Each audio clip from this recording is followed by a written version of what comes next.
Council classes में आप लोगों का एक बार फिर स्वागत है। आज हम लोग इतिहास के बारे में चर्चा करेंगे। चूंकि इतिहास की क्लास के बारे में हमने कई बार वीडियोज में चर्चा की है, पूर्व की जो भी क्लासेस थी उसमें हमने आपसे बार बार बताया था कि इतिहास की क्लास हम लोग शुरू करने जा रहे हैं और इतिहास का जो मुख्य पर्पज है वो खास करके सिविल सर्विसेज के एग्जाम्स के मद्देनजर रहेगा। उत्तर प्रदेश लोक सेवा आयोग से जो भी परीक्षाएं आयोजित होती हैं, समीक्षा अधिकारी की, पीसीएस की और अन्य परीक्षाएं जहां भी इतिहास का रोल रहता है, जहां महत्वपूर्ण प्रश्न आते हैं, जहां प्रश्नों की संख्या इतिहास की अधिक होती है, उन परीक्षाओं के मद्देनजर भी हम लोग तैयारी करेंगे। क्योंकि एक क्लास में हमने पहले बताया था इतिहास को कैसे पढ़ा जाए, कहां से पढ़ा जाए, उसकी रूपरेखा क्या है और किस किताबों से पढ़ा जाए। तो वो वीडियो जो क्लास पड़ी हुई है उसको आप लोग जरूर देखें। उसके बाद की ये क्लास पहली क्लास है सब्जेक्ट के हिसाब से, जहां से मूल सिलेबस शुरू होता है, वहां से हम लोग चर्चा करेंगे। तो सीधे आइए हम लोग शुरू करते हैं सीधे सिलेबस पे। तो सबसे पहले इतिहास का जो सिलेबस है उसमें 3 इतिहास हैं, प्राचीन इतिहास, मध्यकालीन और आधुनिक। तो सबसे पहले प्राचीन इतिहास आता है और प्राचीन इतिहास में भी हम लोग जो शुरू करते हैं वो सिंधु घाटी की सभ्यता से शुरू करते हैं। लेकिन हम लोग जो आज की क्लास शुरू करने जा रहे हैं वो वैदिक काल से शुरू करेंगे। क्योंकि सिंधु घाटी की सभ्यता महत्वपूर्ण तो है, लेकिन मुझे लगता है कि जैसे शुरू करने में थोड़ा सा बोझिल लगता है, वो उसकी जो शब्दावलियां हैं, उसकी जो जानकारियां हैं, वो हमारी संस्कृति से, हमारे व्यवहार से, हमारे वर्तमान के वातावरण से, हमारे इतिहास से वो मैच कम खाती हैं। इसलिए उसको भी पढ़ेंगे, लेकिन वैदिक संस्कृति के बाद उसको हम लोग पढ़ेंगे। तो सीधे वैदिक काल के बारे में हम लोग देखते हैं। वैदिक काल का जो आरंभ है वो 15वीं शताब्दी से माना जाता है। 15वीं शताब्दी का आशय ईसा पूर्व की 15वीं शताब्दी से, मतलब 1500 ईसा पूर्व से वैदिक काल माना जाता है। जब सिंधु घाटी की सभ्यता का समापन हुआ, सिंधु सभ्यता जब समाप्त हुई, उसके बाद से भारत के संदर्भ में हम लोग देखते हैं कि वैदिक काल का आरंभ माना जाता है। और इसी वैदिक संस्कृति और वैदिक काल को आर्य सभ्यता भी कहा जाता है। तो जब आर्य शब्द आ ही गया है तो उसके बारे में भी हम लोग जानते हुए इस क्लास को शुरू करते हैं कि आर्य कौन है। माना यह जाता है, जो इतिहासकार मानते हैं, कि भारत के मूल निवासी आर्य नहीं थे। आर्य मूल निवासी हैं, लेकिन वो बाहर से आए हैं। अब वो कहां से आए हैं, भारत के मूल निवासी हैं, भारत के किस हिस्से के हैं और बाहर से आए हैं, अगर भारत के बाहर से तो किस जगह से आए हैं, उनके बारे में कई इतिहासकारों ने कहा। और कई इतिहासकारों का अलग अलग मत है। और उन इतिहासकारों में भारत के भी इतिहासकार हैं और भारत से बाहर के जो देश हैं वहां के इतिहासकार भी इसमें शामिल हैं। लेकिन सामान्य तौर पे जो एक सार्वभौमिक मान्यता बनी कि आर्यों का मूल स्थान मध्य एशिया माना गया है, इतिहासकार मैक्स मूलर ने यह सिद्धांत दिया, ये बताया कि आर्य मूल रूप से कहां से आए हैं, मध्य एशिया से आए हैं। आर्य शब्द से ही लग रहा है कि आर्य का मतलब होता है उच्च, मतलब जो कुलीन लोग हैं, उच्च हैं, अभिजात्य वर्ग है, उत्कृष्ट लोग हैं, उनको क्या कहा गया, आर्य कहा गया। क्योंकि जो भी ऐतिहासिक अभिलेख हैं, जो भी ऐतिहासिक जानकारी है, उसमें आर्य कोई विशेष जाति नहीं है। उनमें कहीं भी ये उल्लेख नहीं मिलता है। चाहे जो मूल स्रोत है वैदिक काल का वो ऋग्वेद है, ऋग्वेद में आर्य का वर्णन मिलता है, लेकिन उसमें कोई जाति विशेष का वर्णन नहीं मिलता है कि कोई जाति और समुदाय रहा हो। ये मूल रूप से वही है कि जो उच्च कुलीन लोग हैं उनको आर्य कहा गया। अब इस संदर्भ में ये समझना अति आवश्यक है कि आर्य जो है, अब हम लोग समझते हैं कि जो वैदिक कालीन संस्कृति है, जो वैदिक काल है, जो ये आर्य हैं, इनकी सभ्यता कैसी है, ग्रामीण सभ्यता है। अगर आप लोगों को जानकारी हो, जो सिंधु घाटी की सभ्यता है वो कैसी है, नगरीय सभ्यता है। आर्यकालीन सभ्यता या वैदिक कालीन सभ्यता कैसी है, ग्रामीण है। अब जब ग्रामीण सभ्यता है तो उसमें आप निश्चित तौर पे ये समझ पाएंगे कि ग्रामीण सभ्यता का जो मुख्य व्यवसाय होता है, जो मुख्य कार्य है, आज भी लगभग वही है, पशुचारण है, कृषि है, मतलब कि पशुपालन और कृषि। अब थोड़ा सा आज प्रमुख कृषि है, पार्ट टाइम सेकेंडरी जो गौण है वो क्या है, पशुपालन है। लेकिन आर्यकालीन अगर हम लोग बात करते हैं तो उस समय पशुचारण उनका प्राथमिक व्यवसाय था, कृषि उनका सेकेंडरी था। तो ये आर्य का और आर्य से संबंधित जो उनका व्यवसाय है उनके बारे में सामान्य तौर पे जानकारी है। अब आते हैं हम लोग सीधे फैक्ट पे। फैक्ट को देखते हुए हम लोग आगे चलते हैं, क्योंकि जो परीक्षाएं होती हैं, खास करके जो हम लोग तैयारी कर रहे हैं, खास करके प्री या फिर वनडे एग्जाम्स की, उनमें फैक्ट्स का रोल बहुत ज्यादा होता है। क्योंकि इसके बारे में चर्चा हो गई कि आर्य या वैदिक कालीन सभ्यता ग्रामीण थी, पशुचारण इनका मुख्य व्यवसाय था, कृषि इनका सेकेंडरी था। 1500 ईसा पूर्व से वैदिक कालीन सभ्यता मानी जाती है। आर्य कहां से आए थे? मध्य एशिया से। ये सार्वभौमिक सिद्धांत या मत माना गया, मैक्स मूलर ने इसको बताया है। आर्य या वैदिक कालीन जो सभ्यता है उसकी समस्त जानकारी, समस्त का आशय सर्वाधिक जो स्रोत हैं वो क्या है? ऋग्वेद है। अब ऋग्वेद में ही कुछ नदियों का भी वर्णन आया हुआ है। वो नदियां कैसी हैं? सिंधु है, कई बार इनका आया है, जो सबसे महत्वपूर्ण नदी है। गंगा पवित्र नदी, उसका वर्णन एक बार हुआ है। यमुना का वर्णन 3 बार हुआ है। और सरस्वती को नदी तमा कहा गया है ऋग्वेद में। और नदी तमा का आशय नदियों में प्रमुख। ये एक सामान्य सी जानकारी है वैदिक काल में। अगर हम लोग ऋग्वेद देखते हैं तो वो, चूंकि आज हम लोग प्रमुख नदियों के भी बारे में पढ़ेंगे तो उससे संबंधित ये फैक्ट है, कई बार परीक्षाओं में आया है कि इनका जिक्र ऋग्वेद में कितनी बार है और कहां है। तो हम लोग देख रहे थे आर्यों के मूल स्थान।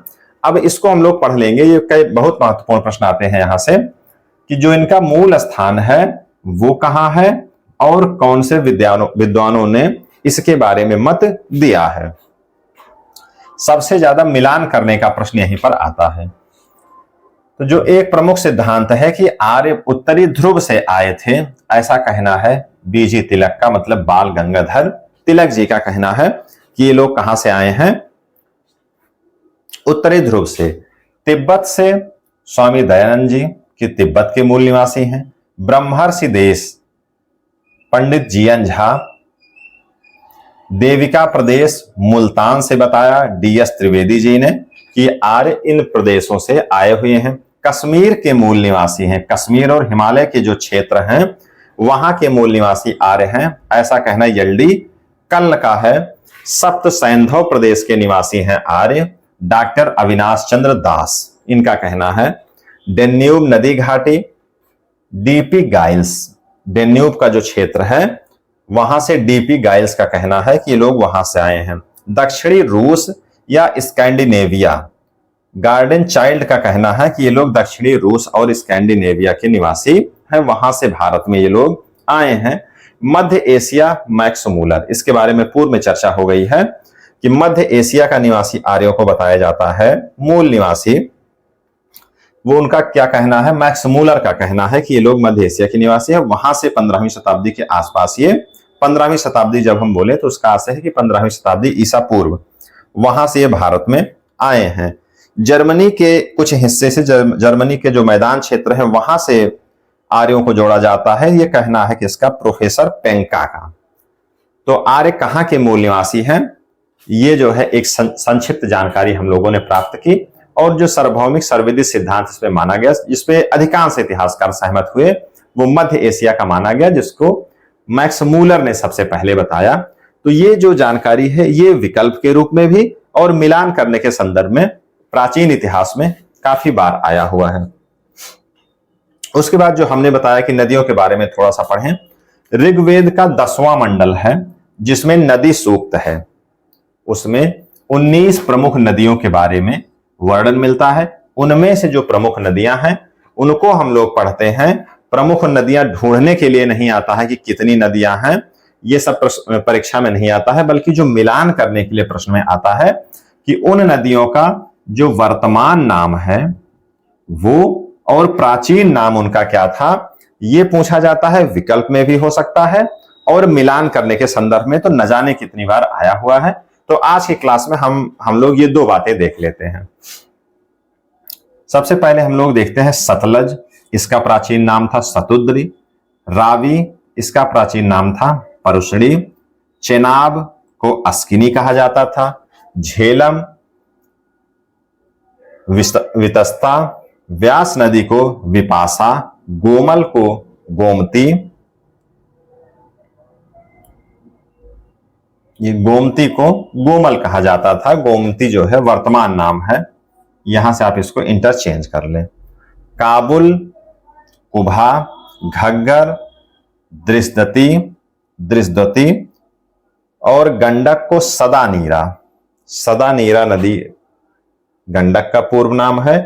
कुर्रम कुरुम, सिंध सिंधु और स्वात सुवस्तु, ये वर्तमान नाम लिखे हुए हैं और इधर के प्राचीन नाम हैं।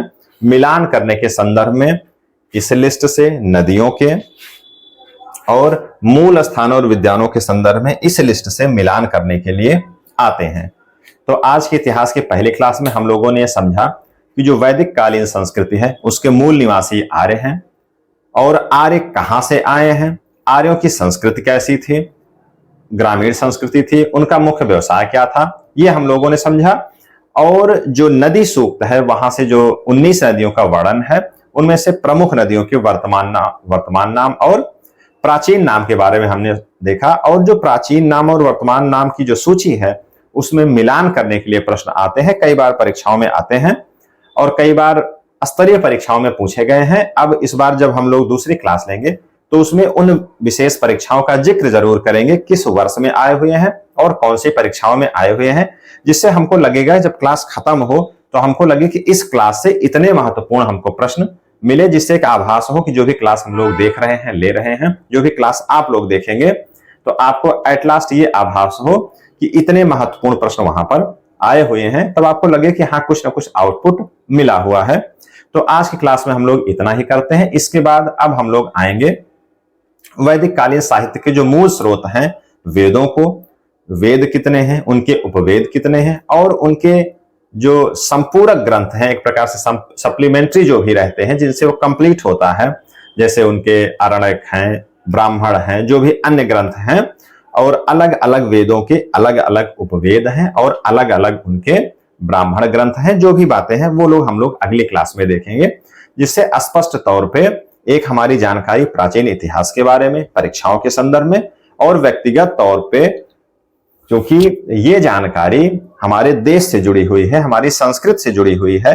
अगर कोई धर्म विशेष की अगर बात करें हम, वैसे तो सभी लोगों को जानना चाहिए, किसी भी धर्म के बारे में कोई जानकारी हो तो वो जानना चाहिए। और आपका ऐतिहासिक मूल स्रोत क्या है, ऐतिहासिक स्थिति आपकी क्या है, उसके बारे में आपको जरूर जानना चाहिए। तो ये जो क्लास है, जो कंपटीशन के परीक्षार्थी हैं, जो प्रतियोगी परीक्षा दे रहे हैं, उनके लिए तो महत्वपूर्ण है ही, उसके अलावा जो जानकारी के लिए थोड़ा सा ढूंढते रहते हैं उनके लिए भी बहुत महत्वपूर्ण है कि वो अपने धर्म के बारे में, अपने वेदों के बारे में, अपनी जो संस्कृति है उनके बारे में जाने और भारत का मूल स्रोत, मूल स्थान कहां से जुड़ रहा है, कैसा वो, कहां से उसके बारे में संकल्पना है, उसके बारे में अगर आपको जानना है तो काउंसिल क्लासेस में आपका बिल्कुल स्वागत है। आप आकर के यहां देख करके अपना ज्ञानार्जन कर सकते हैं। तो हम लोग मिलते हैं अब नेक्स्ट क्लास में। धन्यवाद।